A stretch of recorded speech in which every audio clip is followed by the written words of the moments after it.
Hi friends, welcome to అమ్మా kitchen. ఈరోజు మన రెసిపీ క్యారెట్ కంద్, కలాకంద్ టేస్ట్తో ఉండేటువంటి హెల్దీ రెసిపీ అండి. పిల్లలు స్వీట్ అని అడిగినప్పుడు మనం ఇంట్లోనే ఇలాంటి హెల్దీ స్వీట్ని తయారు చేసి ఇవ్వాలి వాళ్ళకి. దానికోసం మనం ముందుగా క్యారెట్ తీసుకొని దాన్ని శుభ్రంగా కడిగి పొట్టు తీసుకోవాలండి. ఇలా క్యారెట్లన్నీ కూడా ఇలా పొట్టు తీసుకొని నీట్గా వాష్ చేసి పెట్టుకోవాలి. ఇప్పుడు దీనిని మనము తురుముకోవాలండి. క్యారెట్ని ఇలా క్యారెట్ అంతా కూడా తురుముకోవాలి. ఇది మిక్సీ పట్టకూడదు. ఇలా క్యారెట్ మొత్తం కూడా తురుముకోవాలి. ఇలా తురుముకొని పక్కన పెట్టుకొని స్టవ్ పై ఒక బాండీ పెట్టి అందులో 5-6 స్పూన్ల నెయ్యి వేసి, నెయ్యి వేడెక్కిన తర్వాత మనము తురుముకున్నటువంటి క్యారెట్ వేసి బాగా కలుపుకోవాలి. ఇది పచ్చివాసన పోయేంత వరకు లో ఫ్లేమ్లో పెట్టి 2 నిమిషాలకు ఒకసారి బాగా కలుపుకోవాలండి. ఇలా బాగా కలుపుకొని దీనిపై మూత పెట్టి ఒక 5 నిమిషాల పాటు దీన్ని మనం మగ్గనివ్వాలి. ఇలా క్యారెట్ బాగా మగ్గిందండి. దీన్ని బాగా కలుపుకోవాలి. లైట్ బ్రౌన్ కలర్ వచ్చేంత వరకు క్యారెట్ని బాగా కలుపుకుంటూ చిన్న మంట పైన ఉంచుకోవాలి. ఇప్పుడు మనం ఇందులో 1 కప్పు పాల పౌడర్ అండి, ఒక 2 స్పూన్ల పాల పౌడర్ ఈ పాలల్లో వేసి బాగా కలుపుకోవాలి. ఉండలు లేకుండా బాగా కలుపుకోవాలండి.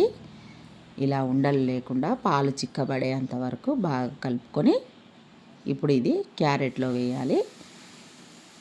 వేసి బాగా కలుపుకోవాలి. ఈ క్యారెట్ తురుము పాలు కూడా కలిసేంత వరకు 2 నిమిషాల పాటు బాగా కలుపుకోవాలండి. ఇప్పుడు ఇందులో 1/2 కప్పు బెల్లం వేసి బెల్లం కరిగేంత వరకు లో ఫ్లేమ్లోనే పెట్టి బాగా కలుపుకోవాలండి. ఇప్పుడు దీనిపై మూత పెట్టి ఒక 5 నిమిషాల పాటు మగ్గనివ్వాలి. క్యారెట్ అనేది ఇలా దగ్గరికి వచ్చే వరకు బాగా కలుపుకుంటూ లో ఫ్లేమ్లో పెట్టి బాగా కలుపుకోవాలండి. ఇప్పుడు ఇందులో 1/2 టీ స్పూన్ యాలకుల పొడి వేసి బాగా కలుపుకోవాలి.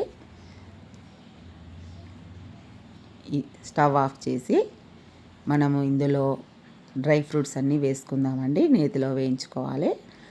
స్టవ్ పై గిన్నె పెట్టి ఒక 2 స్పూన్ల నెయ్యి వేసి మనం వేసుకోవాల్సినటువంటి డ్రై ఫ్రూట్స్ అన్నీ కూడా లైట్ బ్రౌన్ కలర్ వచ్చేంత వరకు వేయించుకొని అది మనం ఈ క్యారెట్ తురుములో వేయాలి.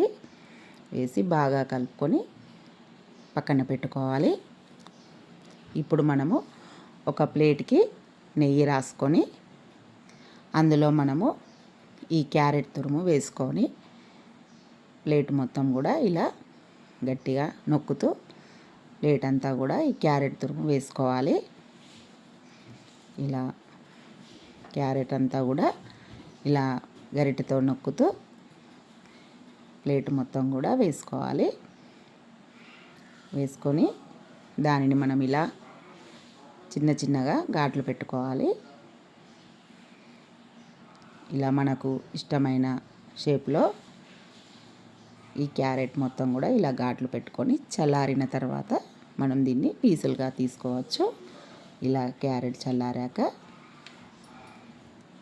ఇలా పీసులుగా తీసి పక్కన పెట్టుకోవాలి. చూస్తారు కదా, ఎంతో టేస్టీగా ఎంతో హెల్దీతో ఉండేటువంటి స్వీట్ అండి. తప్పకుండా ట్రై చేయండి.